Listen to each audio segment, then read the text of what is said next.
Oui, je sais, je suis toujours un peu long au départ, hein. Le temps de mettre en place ma psychologie. En fait, c'est un peu stressant de commencer à faire un cours. Enfin, pas trop, ça va. Je suis tout seul avec moi-même, mais je sais que au-delà du cours, il y a pas mal de personnes qui regardent quand même. Bon, bref, c'est pas l'objet du cours. Alors, vous voulez travailler quoi aujourd'hui?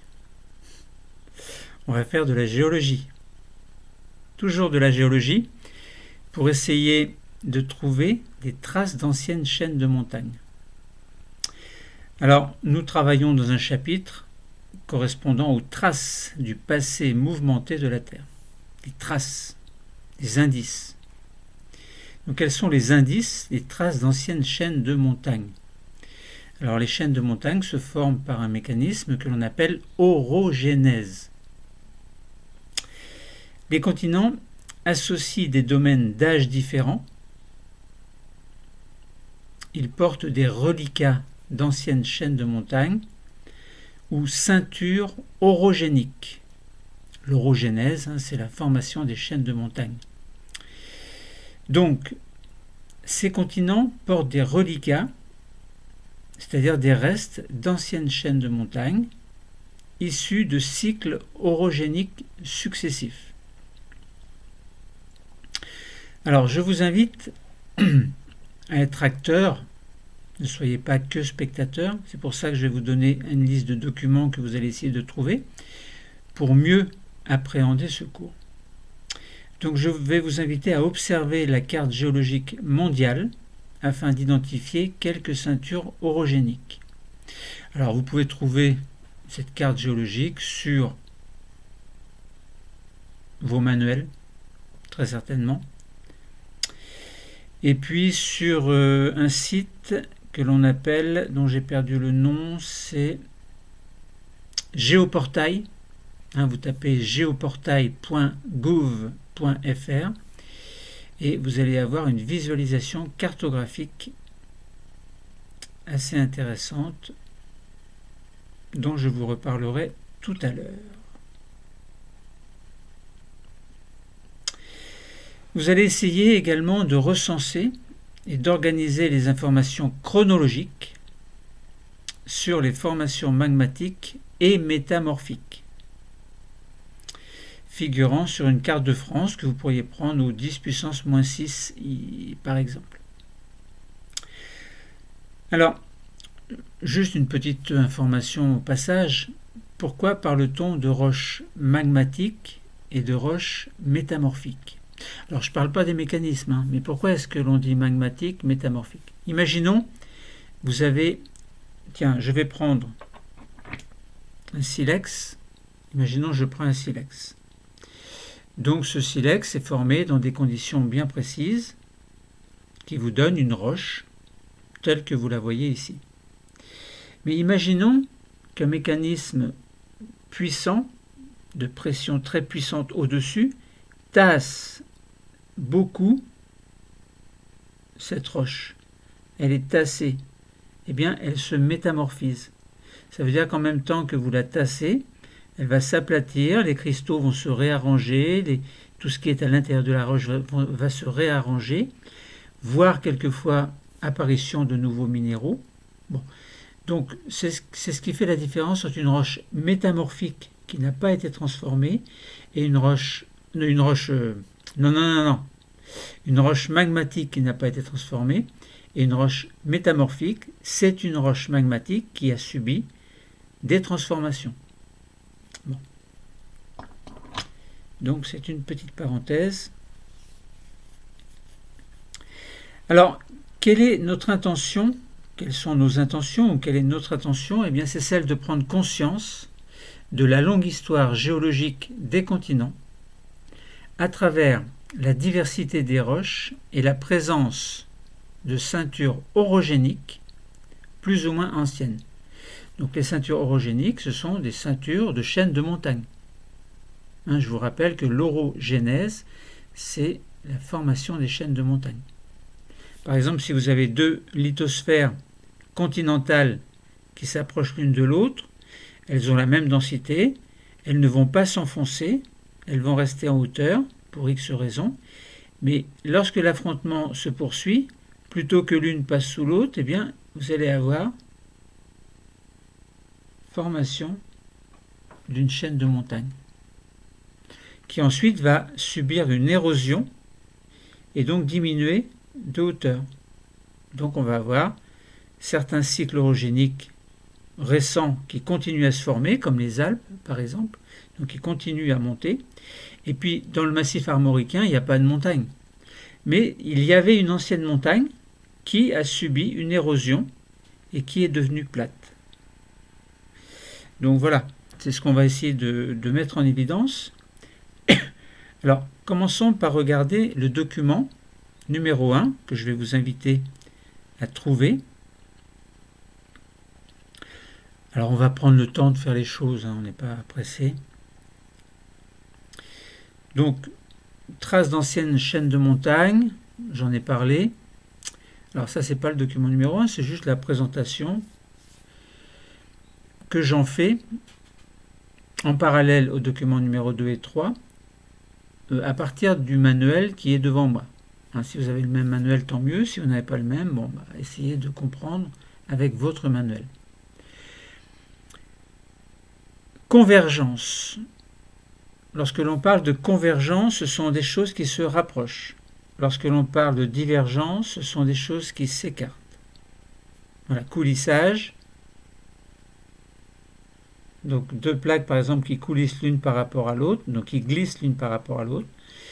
Je répète, convergence, deux plaques s'approchent l'une de l'autre, formation éventuelle d'une chaîne de montagnes. Mais si par exemple vous avez une lithosphère continentale et une lithosphère océanique, l'océanique est plus lourde, donc elle va avoir tendance à s'enfoncer sous la croûte continentale qui, elle, va monter. Bon, il y a plusieurs cas de figure. Donc la convergence, en gros, va donner soit une zone de subduction, par exemple si on a croûte continentale, enfin lithosphère continentale, lithosphère océanique, l'océanique passe sous la continentale. Convergence, si deux lithosphères continentales sont qui sont de même densité, s'affrontent, eh bien on a une formation de chaîne de montagne. Donc la convergence de plaques lithosphériques provoque la formation de chaînes de montagne, ou ce que l'on appelle orogénèse. Mais également des subductions, mais je n'en parle pas aujourd'hui, puisque aujourd'hui on cherche à trouver les traces d'anciennes chaînes de montagne. Donc on ne parle pas de zone de subduction. Alors si les reliefs témoignent des orogénèses récentes, il existe d'autres indices qui vont témoigner d'orogénèse ancienne. En fait, la Terre est une sphère sur laquelle il y a, on va dire une quinzaine de plaques lithosphériques qui vont se déplacer les unes par rapport aux autres. Alors, plaques lithosphériques océaniques ou continentales, il y a les deux, évidemment. Alors, la structure n'est pas tout à fait les mêmes dans les deux cas, mais bon, peu importe.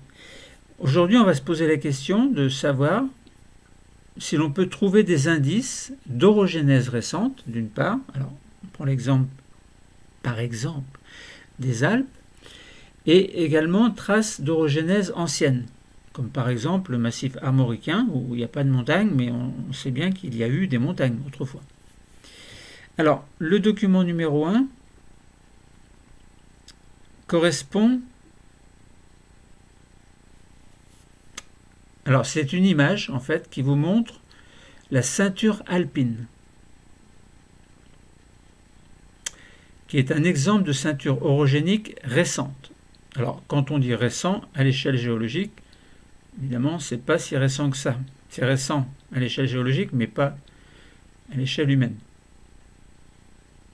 Alors, la ceinture orogénique, c'est un ensemble de chaînes de montagnes formées lors d'une orogénèse. Donc, le mécanisme de formation des chaînes de montagnes s'appelle orogénèse.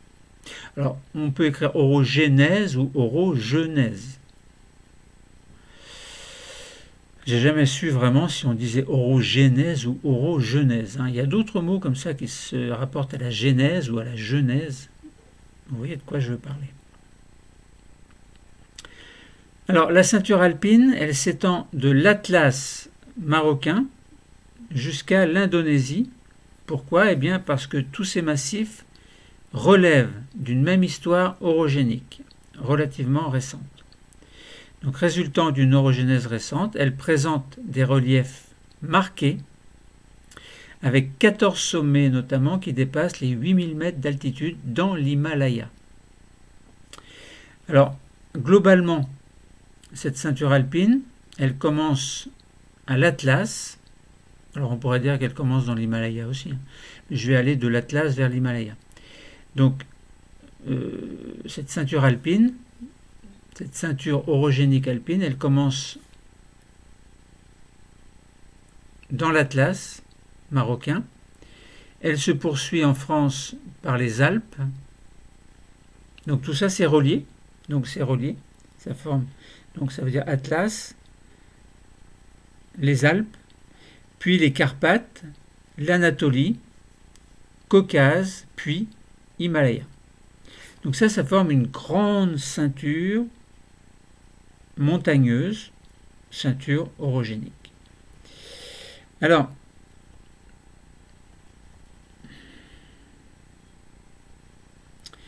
donc ce document, ce premier document, illustre bien la notion de ceinture orogénique, qui est la ceinture alpine, et qui correspond à des reliefs qui sont très marquants et qui vont de l'Europe jusqu'à l'Asie. Donc, on a bien abouti là à la notion de ceinture orogénique, qui est un ensemble de chaînes de montagnes qui ont partagé la même histoire. Voilà, vous avez compris ? Donc ça, c'était la ceinture alpine, un exemple de ceinture orogénique récente. Maintenant, voyons dans un deuxième document des orogénèses d'âges différents. Alors, on sait bien qu'il y a eu la ceinture alpine, mais quelle orogénèse? Parce qu'on donne un nom aux orogénèses. Alors, essayez de vous trouver un document correspondant à la carte mondiale des ceintures orogéniques.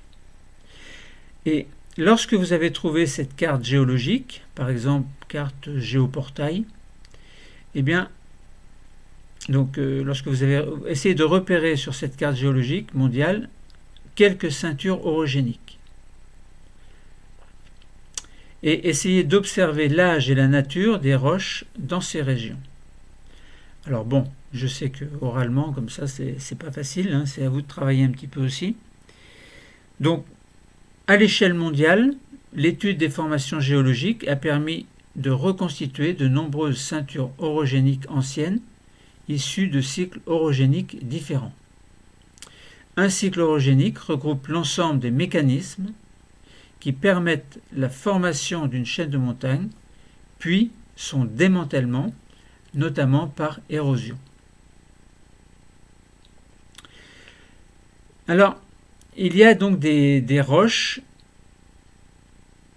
continentales qui ont un certain âge, et les âges que l'on peut compter quelquefois en milliards d'années, donc giga-années. Alors, sur cette carte mondiale, cette carte géologique mondiale, vous pouvez repérer, par exemple, des orogénèses très anciennes, des orogénèses greenvilliennes, panafricaines, calédoniennes, hercyniennes, laramides, alpines. Donc ça, si vous avez bien regardé, donc sur la carte géologique, donc au niveau de la carte mondiale des ceintures orogéniques, hein, et également sur ce document numéro 2, si vous avez le même manuel que moi, tant mieux pour vous. Alors, certaines ceintures ont entre 1,7 à 4 milliards d'années, d'autres, comme la ceinture alpine, par exemple, l'orogénèse alpine, a un âge un peu plus récent, donc 0 à 0,25 giga-années, voire dans ces eaux-là à peu près, pour prendre un exemple. Donc vous voyez, entre les orogénèses qui ont 4 milliards d'années et celles qui ont 0,25 milliards d'années, bon, ça ne s'est pas déroulé du tout aux mêmes instants. Vous avez également de 0,25 à 0,7 milliards d'années, notamment l'orogénèse hercynienne.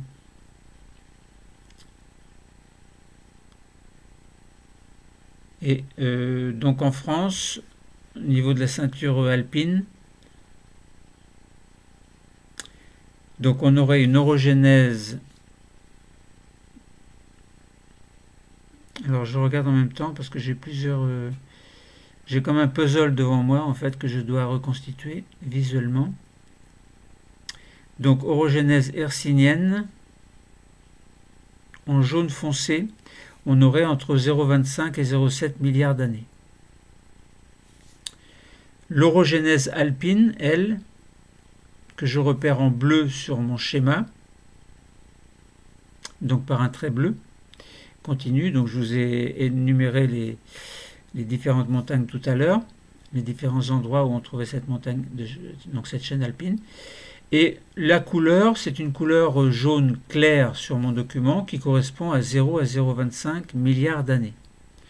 Donc c'est bien une orogenèse pas hercynienne, mais orogenèse alpine. Donc on a, alors je répète, sans cafouiller, de 0 à 0,25 milliards d'années, on a l'orogenèse alpine. Et puis, de 0,25 à 0,7 milliards d'années, on a eu l'orogenèse hercynienne qui a donné notamment notre Bretagne actuelle, en fait, le massif armoricain actuel. Donc voilà. Et puis il y a d'autres orogenèses. Par exemple, je prends, si on va jusqu'aux Pays-Bas, tout ça, on a pareil entre 0,25 et 0,7 milliards d'années avec une orogenèse calédonienne. Bon voilà, c'est pour tâtonner un petit peu, pour voir un petit peu, pour discuter les anciennes orogenèses, avec des orogenèses très anciennes également, donc qui sont en rouge foncé sur mon document, sur ma carte mondiale, et qui elles vont jusqu'à 4 milliards d'années, donc entre 1,7 et 4 milliards d'années. Voilà. Donc voilà pour ces exemples de carte mondiale de ceinture orogénique. Bon, voilà. Alors, donc ce document numéro 2, alors juste 30 secondes. Oui, je sais, c'est pas passionnant. Donc, ce qui m'agace, c'est quand on a besoin de documents, ça rame. Bon, ça vous permet de faire des pauses ou d'éteindre l'ordinateur plutôt. Alors, donc, dans ce document numéro 2, on a vu la localisation des principales ceintures orogéniques à la surface du globe et on a pu les dater à peu près, quoi. Donc on a bien là introduit une notion de cycle orogénique en développant l'idée que des ceintures orogéniques se sont régulièrement formées dans l'histoire de la Terre par collision des masses continentales. Une collision, on a deux masses continentales. Alors deux masses continentales, c'est-à-dire en fait deux masses lithosphériques, parce qu'on a la lithosphère avec le manteau supérieur, la partie supérieure du manteau supérieur, et au-dessus on a la partie croûte continentale. Donc croûte continentale plus la partie du manteau, eh bien, va former la lithosphère. Donc lithosphère, c'est croûte plus une partie du manteau. Donc ça forme la lithosphère. Et donc deux lithosphères continentales qui s'affrontent, qui rentrent en collision, vont former des chaînes de montagnes, comme je vous le disais tout à l'heure. Bon, donc voilà, basculons maintenant sur le document numéro 3. Alors, document numéro 3, c'est une carte géologique de la France au 1 millionième que vous pouvez trouver sur Géoportail, comme je vous ai dit tout à l'heure. Donc, cliquez géoportail.gouv.fr et vous allez voir exactement la carte que j'ai devant moi et sur laquelle nous allons discuter. Alors, faites quelques petits réglages sur cette carte de manière à avoir uniquement la France en visuel. La carte géologique de la France montre les grands domaines structuraux constituant le territoire métropolitain. Grands domaines structuraux. On y distingue les bassins sédimentaires, alors notamment 3 bassins sédimentaires, le bassin parisien, le bassin aquitain et le bassin du sud-est. Donc, on voit des bassins sédimentaires et des massifs montagneux portant les traces de deux principales orogénèses, dont nous avons parlé déjà un petit peu tout à l'heure. C'était l'orogénèse alpine, qui s'est faite à l'ère tertiaire et qui a formé les Alpes, le Jura, les Pyrénées et la Corse. Et l'orogénèse hercynienne, qui s'est faite à l'ère primaire et qui a formé le massif armoricain, le massif central, les Vosges et les Ardennes. Donc je répète, orogénèse alpine, Alpes, Jura, Pyrénées, Corse. Orogénèse hercynienne, massif armoricain, massif central, Vosges et Ardennes. Des formations géologiques datant des orogénèses plus anciennes peuvent être décelées dans les massifs anciens. Donc on parle d'orogénèse calédomienne, donc de 444 à 416 millions d'années. Des orogénèses cadomiennes de 660 à 540 millions d'années et l'orogénèse icartienne de 2200 à 1800 millions d'années. Alors, petit travail pour vous. À partir de la carte géologique de la France au 1 millionième et de sa légende que vous pouvez trouver sur un certain manuel ou sur Géoportail, eh bien, vous allez relever des informations chronologiques sur les formations métamorphiques et magmatiques témoignant de différentes orogénèses. Alors, avec pour exemple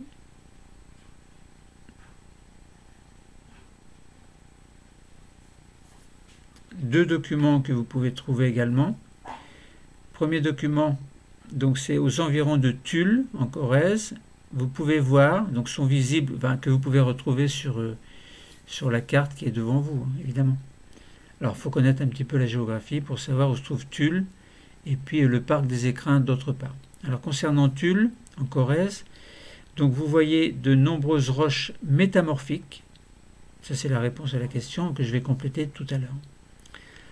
Et des roches magmatiques également, notamment des granites formées en profondeur dans la chaîne hercynienne. Elles sont recoupées par des failles.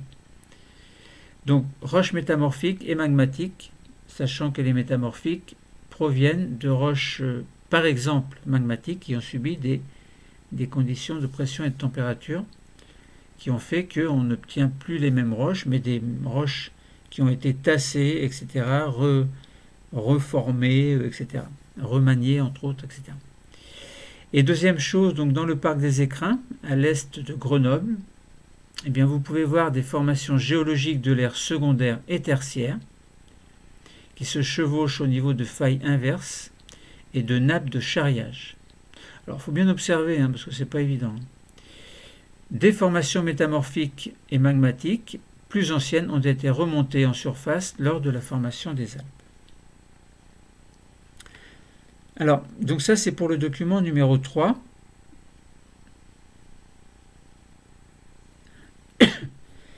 Donc ce document numéro 3, donc il reproduit, il vous a montré la carte géologique de France au 1 millionième. Et donc voilà. Bon.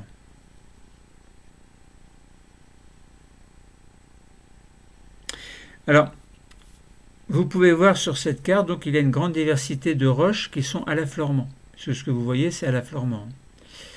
Donc, vous pouvez distinguer des grands ensembles structuraux, par exemple les bassins sédimentaires et les massifs montagneux. Les deux zooms dont je vous ai parlé précédemment, donc sur deux zones situées dans le massif central anticlinal de Tulle et dans le massif des Alpes, dans les Alpes, donc massif des Écrins en fait, donc permettent de relever des informations sur les structures de formation géologique qui sont caractéristiques des orogénèses hercyniennes et alpines. Alors je vous avoue que c'est pas forcément évident. Lorsque vous n'avez pas les documents devant vous. Bon, alors maintenant, on va essayer de faire une petite activité. Alors, je vous propose d'essayer de montrer que la croûte continentale a enregistré les traces de nombreuses orogénèses successives. Premièrement. Vous voulez que je répète? Vous allez essayer de montrer que la croûte continentale, vous vous souvenez, distinguez bien la croûte continentale de la lithosphère continentale. Lithosphère continentale, c'est croûte continentale avec une partie du manteau supérieur. Donc les deux sont solides, forment une plaque solide qui va se déplacer. Donc essayez de montrer que la croûte continentale a enregistré les traces de nombreuses orogénèses successives. Deuxièmement, vous allez essayer de repérer les indices géologiques typiques d'une ceinture orogénique. Donc indice géologique typique d'une ceinture orogénique. Et troisième question, vous pouvez essayer d'expliquer en quoi les ceintures orogéniques témoignent du déplacement de masse continentale. Donc je répète, troisième question, expliquer en quoi les ceintures orogéniques témoignent du déplacement des masses continentales. Alors, vous mettez sur pause, vous essayez de répondre à la question et voici la correction. Alors, première question, c'était de montrer que la croûte continentale avait enregistré les traces de nombreuses orogénèses successives. Alors, la réponse possible, c'est la suivante. L'âge des ceintures orogéniques peut être estimé en déterminant l'âge des roches continentales qu'elles recoupent. Par exemple, on va voir quelle période se sont formées telle ou telle ceinture orogénique. Eh bien, si vous regardez bien, vous faites un mélange des documents que vous avez, et vous pouvez repérer que de 0 à 0,25 giga-années, il y a eu l'orogénèse alpine et l'orogénèse laramide. Deuxième période, de 0,25 à 0,7 giga-années, on a l'orogénèse hercynienne, d'une part, et l'orogénèse calédonienne, d'autre part. Ensuite, un petit peu plus tard, donc un petit peu plus éloigné dans le temps, de 0,7 à 1,7 giga-années, on avait l'orogénèse panafricaine, d'une part, et l'orogénèse greenvillienne, d'autre part. On remonte encore un petit peu plus dans le temps pour passer de 1,7 à 4 giga-A, donc giga-années, on avait des orogénèses très anciennes. Voilà, donc là, globalement, vous avez pu répondre à la question numéro 1. Question numéro 2, c'était de repérer les indices géologiques typiques d'une ceinture orogénique. Donc, indice géologique typique d'une ceinture orogénique. Alors, sur la carte géologique de France, que vous avez trouvée sur Géoportail, vous pouvez identifier différentes structures et formations géologiques, donc différentes structures et différentes formations géologiques caractéristiques des ceintures orogéniques. Alors, nous allons voir les exemples étudiés, les structures tectoniques et les formations géologiques. Alors d'abord, les exemples étudiés. On a vu, premièrement, l'anticlinal de Tulle correspondant à une orogénèse hercynienne. La structure tectonique, c'est quoi?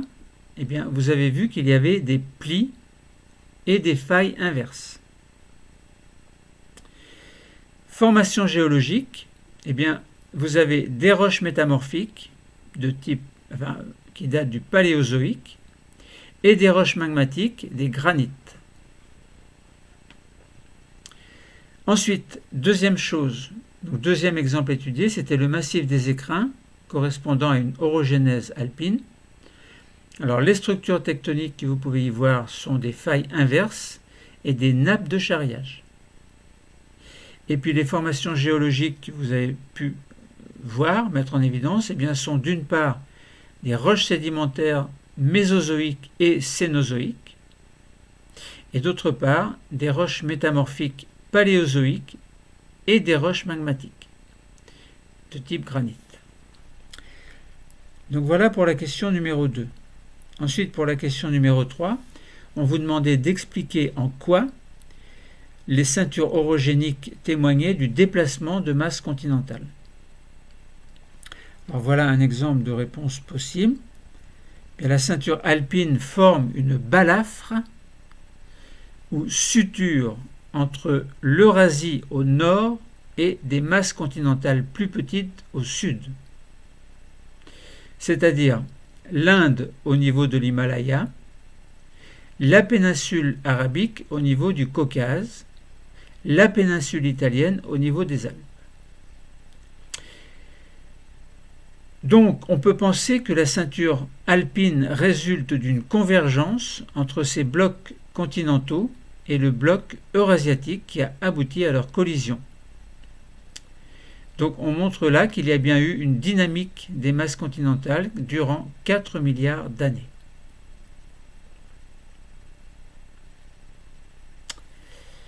Donc voilà.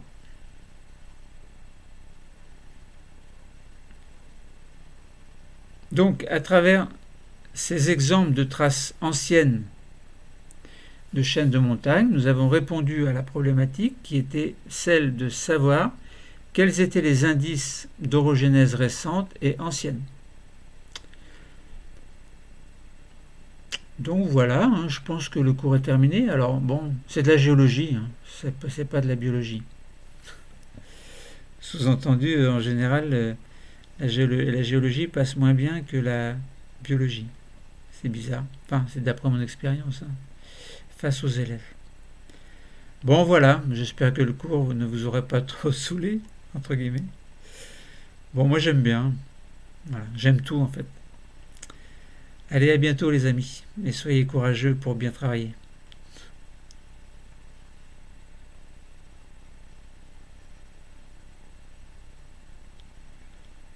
Bye.